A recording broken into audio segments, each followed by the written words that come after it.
They emptied the $120,000 I'd saved since I was 18 and used it to pay off my brother's student debt, fund his honeymoon, and buy him a luxury car. When I called them, my father said, "Thanks for your naivety, your family now, pay your share." I couldn't stop laughing because the money they took was actually. "Thanks for your naivety," my father said. "Your family now, pay your share." I stared at the phone like it had just barked at me. "Excuse me?" I asked, not because I didn't hear him. I wanted him to say it again. Slower, with the weight it deserved. But he just chuckled and added, "Come on, you've always been the responsible one. What's a little help for your brother? You're not selfish, are you?" That was when I laughed. Loud, sharp, bitter. The kind of laugh that sounds like it's bouncing off broken glass.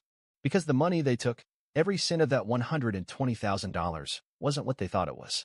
But we'll get there. Let me back up a little. The last time I saw my parents in person, it was during a family dinner in late March. I'd brought wine, a pie I baked the night before, and an awkward attempt at optimism. I hadn't seen my brother in months, but he was there. Fresh tan from his honeymoon. Wearing a Rolex that definitely wasn't there the last time he posted a mirror selfie.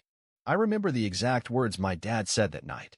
We were halfway through dinner when he raised his glass and said, "To David's future. May your student loans never haunt you, and may your new car treat you better than your last mistake." Then he turned to me.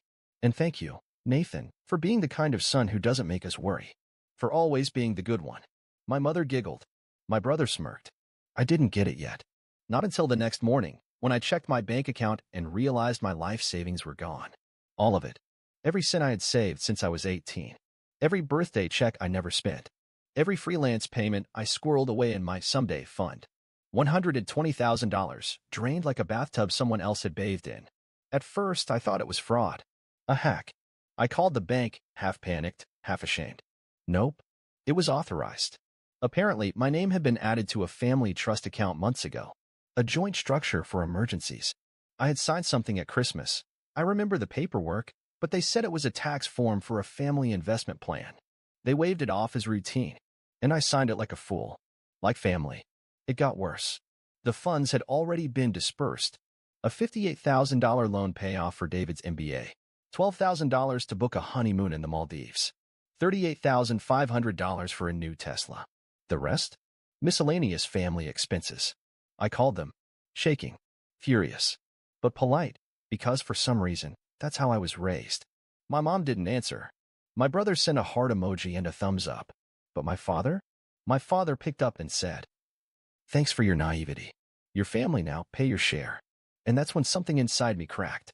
Not snapped. Cracked. Slow. Deep. Like something heavy shifting under a frozen lake. I couldn't stop laughing. Because the money they stole wasn't what they thought. And neither was I. When I was 19, I gave my brother my laptop because it broke and he needed it for school. When I was 21, I covered my parents' mortgage for 3 months because Dad said the market was rough, and I'd get it all back eventually. When I was 24, I co-signed a loan for David because his credit was just a formality. By the time I was 27, I had sent them so much money I had to write it all down in a spreadsheet just to stay sane. And not once, did they say thank you. It was never framed as generosity. It was framed as duty.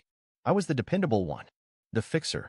The background character in their movie who always shows up in the third act with a check and a tired smile. But they weren't villains. Not at first glance. My dad was charming. Everyone said so. He could tell a story, pour a drink, make you feel like the center of the world, until you disagreed with him. Then he'd rip you open with a smile still on his face. My mom was sweet, quiet, always caught in the middle. But she never stopped him. Not once.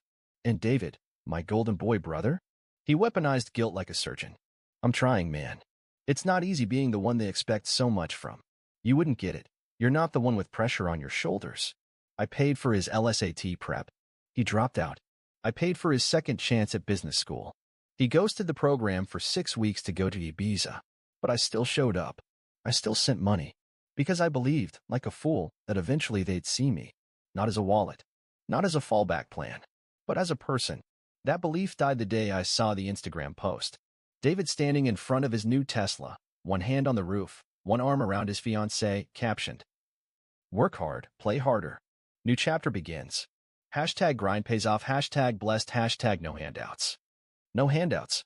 I sat on the floor of my apartment, in the same sweats I'd worn for 3 days, staring at the screen like it was speaking in tongues. That car? That vacation? His ring? My money. But to the world, he was the self-made man. I didn't comment, didn't react. Just closed the app and opened my files. Because here's the thing. I had screenshots of the transactions, of the messages where he begged, of the lies. I had the emergency emails, the receipts, the PayPal logs, the wire transfer confirmations, and the signature page from the trust account they tricked me into signing still saved in my cloud, because I'm paranoid like that. But it got worse. My cousin Laura messaged me. Hey, is it true what your mom said about you investing in David's startup? That's amazing. She said you believed in him when no one else did. I stared at the screen. Startup? There was no startup. I asked for proof. Laura sent a screenshot of a group chat. My mother had posted a message. We're so grateful to Nathan. He believed in David's app idea. That's what family does. It's not about the money, it's about trust. That's when I realized this wasn't just theft. It was narrative theft. They weren't just using my money, they were using my name to make David look like a genius. I was the silent investor, the supporting character, the invisible crutch. So I sent my mother a message. There's no app, is there? She replied. You're overthinking again. Why do you always do this? That was her trick. Every time I asked for truth, she made it a personality flaw. I ignored her. Started digging deeper. I contacted the bank, confirmed every transaction, and then purely out of suspicion, I checked my credit history. And that's when the floor dropped. They'd opened a second credit line. In my name, linked to my childhood address. $17,200 charged in the last 90 days. Flights, jewelry, spa packages, a $6,500 furniture purchase from Restoration Hardware, all under the pretense of shared family credit. I called my dad. This time, no politeness. He picked up like nothing was wrong. Hey there, son. I was just talking to David about maybe getting you to help with the down payment on their house. The market's rough, but it's time he starts building equity. I didn't even raise my voice. You opened a second credit line under my name. You forged my signature. Silence. Then laughter. Don't be dramatic. We're family. You've always been the responsible one. It balances out. This is fraud. No, son. This is legacy. You help David now, and later he helps your kids.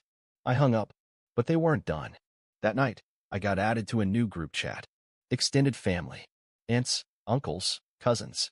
The name? Family First. First message was from my mom. Please support David and Kayla's new life. Nathan's been so generous, true family values. We're proud of him.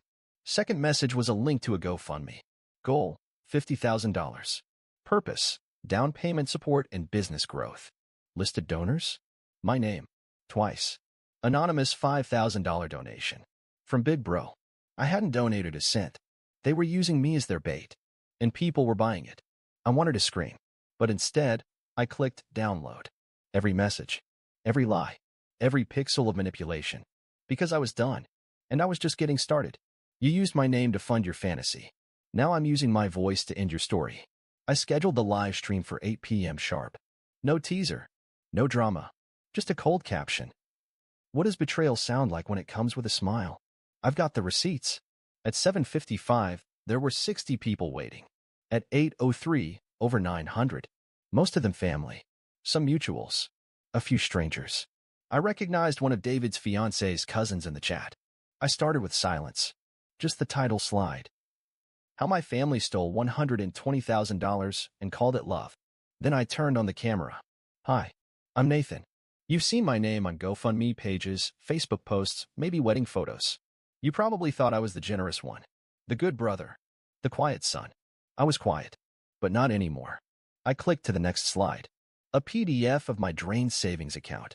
$120,437.52 withdrawn over 7 months. Labeled. Tuition reimbursement, David. Family travel, honeymoon prep. Vehicle assistance. Miscellaneous. I said nothing. Let them read. Then I spoke. I didn't authorize a single one of those transfers. But my name was on the trust account because I was tricked into signing a fake tax form at Christmas. I moved on. Slide. My credit report. New credit card. Opened from my childhood address. $17,200 balance. Then the forged signature. I zoomed in. That's not my handwriting. But that's my name. That's my credit score. That's my life. The chat was exploding. This is criminal. Your own family? Bro, this is actual fraud, not drama. Wait, I donated to that GoFundMe? I switched to the next file, a screenshot of the GoFundMe. My name listed as a $5,000 donor. I'd never given a cent. This campaign? Completely fake. My name? Used to add credibility. I'm not angry at those who donated. I understand why you did. I believed in them once too. But it's important the truth is known. To bait more money. Some of you gave because you thought, if his brother believes in him, maybe I should too. I didn't. Then came the audio. My dad's voice, clipped from a call 2 weeks earlier. You're part of this family, Nate. You don't get to opt out. Everyone pays their share. Then him laughing. Thanks for being so naive. It made things easier. The stream froze for a second. Comments flooded in. And then, the chat lit up with a single name. Kayla, David's ex-fiancée. She wrote, I didn't know he used your money. I'm so sorry. I left him when I found out. 3 dots. Then another comment. He told me you co-signed the Tesla with love. I should have known. I didn't respond. I just clicked the last slide. A final message. This is not revenge. This is self-defense. You used my silence. My savings. My signature. I'm not here to cry. I'm here to close the door. And if it slams, so be it. I'm not here to humiliate. I'm here to reclaim my name and show how easy it is to erase someone's voice when they stay silent too long. And with that, I ended the stream. At 8:41 p.m., my phone rang. Dad. Ignored. 8:42 Mom. Voicemail. How could you do this to us? We're humiliated. 8:45, David texted. You really think the internet will love you forever? You're just bitter. I replied with one sentence. I kept the original trust document. And the call logs. Keep texting. He didn't reply. That night, my story started trending under a hashtag I didn't create. Hashtag family fraud. And for the first time in my life, I didn't feel ashamed. I felt seen. You didn't lose your reputation because I told the truth. You lost it because you built it on my silence. By morning, the live stream had passed 220,000 views. By afternoon, it was embedded on 3 blog sites, reposted on TikTok, stitched with commentary by financial educators, therapists, and one lawyer who said flat out, this is a perfect example of financial abuse inside a family. And he handled it like a surgeon. I didn't smile. Not even once. Because I knew what was coming next. At 3:27 p.m., my mother's post went live on Facebook. A photo of me and David as kids, smiling, holding popsicles in the backyard. Captioned, no mother is perfect, but no mother deserves to be crucified publicly by her own child. We raised our sons with love. Even when we had nothing. We forgave. We sacrificed. But some people forget. Underneath, hundreds of comments. Sending love. Stay strong. He'll come around. This generation loves to cancel everything. Even blood. But something was different. Sprinkled between the pity posts were voices like mine. Didn't he post the receipts? What about the forged credit line? Wait, didn't they actually steal from him? I saw the video. Don't gaslight us. By midnight, her post had been flagged 6 times for misinformation. The next day, I received a letter from an attorney. A cease and desist. Accusations of defamation. Emotional distress. Threats of legal action. I didn't flinch.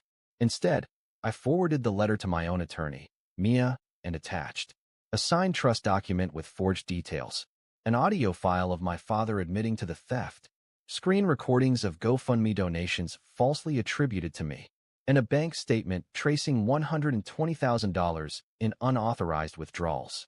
Mia responded in one line. We took legal action. By 6 p.m., she had filed a counter notice. Formal demand for repayment in full, $120,000 plus 5% penalty for unauthorized use of financial instruments, credit fraud, and reputational damages. It was sent to both my parents' attorney and their accountant. I made sure of it. Then I posted once. No hashtags. No anger. Just truth. You didn't lose your reputation because I spoke. You lost it because I stopped covering for you. Attached, legal filings, bank screenshots, GoFundMe logs. It spread like wildfire. Hashtag Team Nathan started trending. Then hashtag family fraud. Then hashtag not your son. People from all over the world shared it. Some DM me with their own stories. Others offered free legal advice. A nonprofit for victims of financial abuse reshared my stream with a comment. Not all abusers are partners. Sometimes, they share your last name. On Thursday, the fallout began. David deleted every social media account he owned. His fiance's parents pulled out of the wedding planning. The venue canceled. The registry was wiped. Mom's Facebook account disappeared after people started flooding old posts with screenshots from my stream. My dad tried to post a vague, macho real men don't whine online status. It got 3 likes, all from people who hadn't watched the stream yet. By Friday, I got a message from a blocked number. I opened it only because curiosity beat dignity. It was a photo of a bank transfer confirmation. $120,000, wired to my personal account. Labeled, Family Resolution. No apology. No message. Just the money. I stared at the screen for a long time. Then I forwarded the image to Mia and said, Mark is received, but tell them the interest was silence, and I'm not accepting that anymore. She replied, Want to respond publicly? I shook my head. No. They already said enough. They still tried. A final post from Mom on a private account. We've settled everything. Things were misunderstood. Love wins. People weren't buying it anymore. Not after the truth had faces, files, and 200,000 witnesses. I didn't reply. I didn't post again. I just sat in my quiet apartment. Rent prepaid for a year, groceries in the fridge, no missed calls, no family group chat, and let the silence bloom. It didn't feel empty. It felt earned. I didn't disappear to punish them. I disappeared so I'd never need to survive them again. It didn't happen overnight. But once I started cutting, I didn't stop. I changed everything. Bank accounts closed. Phone number deactivated. The downtown condo? Sold in cash. I never went back to pack. Just hired a service and said, burn the furniture. I moved 1,200 miles south and took an apartment with no lease in a city no one could guess. Somewhere bland. Humid. Anonymous. I chose the name Nathan E. Cross because it sounded clean. It sounded like someone who had never owed anything to anyone. And I was done being the guy who everyone called when the roof leaked or the bills piled up. I bought a pre-owned Toyota. No loan. No flash. I stopped wearing watches. I stopped celebrating my birthday. I started living on hard resets. Every click, new password. Every sunrise, new rule. No family. No blood. Just silence. They tried, at first. Mom used other people's phones. Fake accounts. Her messages were always the same. Please just talk to us. This isn't how family works. We're still your parents. She didn't understand that parents don't forge your signature. That real love doesn't come with billing statements and shame. So I blocked every number, every platform, every ghost they sent. Even David tried once. One message. No greeting. Congratulations. You've made yourself a martyr. Don't choke on your ego. I didn't reply. I didn't even screenshot it. Because he didn't exist anymore. Not to me. 3 months passed. I got a new job, freelance cybersecurity for a company based in Iceland. Paid in crypto. No HR, no tax forms with my real name. I started going for runs at night. No music. Just the sound of gravel and wind and my own body catching up with itself. I told no one where I was. Not even the people I worked with. I became a whisper in a new place. And it was beautiful. Until the envelope came. A heavy one. No return name. Just an embossed seal. Dunbridge and Lowen LLP. At first, I thought they'd found me. Maybe Mom had hired someone. Maybe David was trying to sue me for emotional damage. I stared at it for 20 minutes before opening it with a steak knife. Inside, 2 pages. One formal. One personal. Formal. This notice is to inform you of the passing of Mr. Robert H. Graves. The decedent's final will and testament has been processed. Personal. Mr. Graves has intentionally left no assets, property, or inheritance to Nathaniel Graves. This is not a clerical error. There it was. In black ink. A final verdict from a man who spent his life humiliating me in public, then pretending I was too sensitive in private. He was gone. And in the final breath of his legacy, he made sure the paperwork reflected his pettiness. I read the words slowly. And then again. And again. And then I laughed. Because after a lifetime of empty promises and broken words, he finally kept one. I didn't go to the funeral. I didn't ask if there was one. I didn't check obituaries or make a burner account to spy. I did one thing. I printed the will, drove to a stretch of beach where no one knew my name, built a small fire in the sand, and fed that will, line by line, into the flames. As the smoke curled up into the sky, I whispered, "You didn't forget me. You erased me. And now I've returned the favor." Later that week, I set a final digital trigger. An automated reply that said, "This number is no longer monitored. This name is no longer valid. If you're looking for Nathan, you already lost him." I programmed it into my old email before deleting the account. Forever. Now I drink coffee alone. I watch people laugh from a distance and feel nothing but freedom. No one in my new life knows I had a brother. No one asks about my parents. And I never correct them. They think I'm quiet. They think I'm private. But really, I'm clean. I carry nothing that wasn't built with my own two hands. And every morning I wake up to stillness. I remember what it felt like to be needed only when someone else fell apart. Final line. They wanted to bury me in obligation. I chose silence, not as punishment, but as survival. And when my father left me nothing, for once, he kept a promise.